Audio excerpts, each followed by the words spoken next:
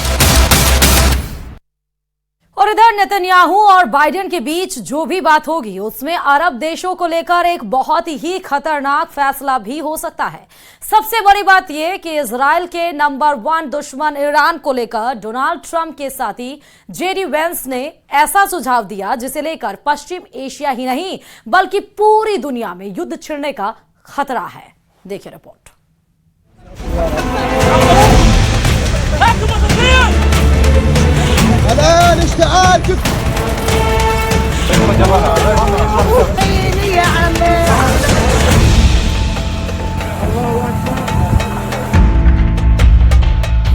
एक तरफ गाजा में इजराइल का नया हमला हुआ है और दूसरी तरफ नेतन्याहू और गोला बारूद की डिमांड के साथ अमेरिका में मौजूद हैं।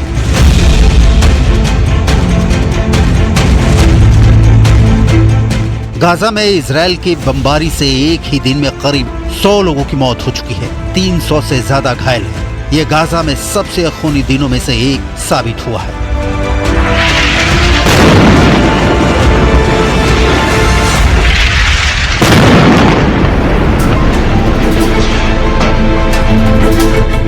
गाजा के खान यूनिस इलाके में न सिर्फ इजरायली वायुसेना ने बमबारी की, यहाँ पर इजरायली टैंक मार्क 1 ने भी अंधाधुंध गोले बरसाए और नतीजा आपके सामने है। अपने परिवार के कई लोगों को खोने वाले अहमद समूर लाशों को उठा उठाकर थक चुके हैं। इजराइल ने जब हमला किया तो एक 4 मंजिला इमारत पूरी तरह ढह गई। अहमद समूर का घर इसी इमारत में था।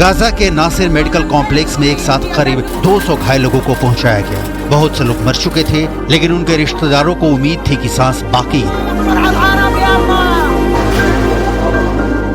ये तस्वीरें बता रही हैं कि एक तरफ गाजा में तबाही जारी है, लेकिन दूसरी तरफ अमेरिका में नेतन्याहू को घेरने की कोशिश भी जारी है।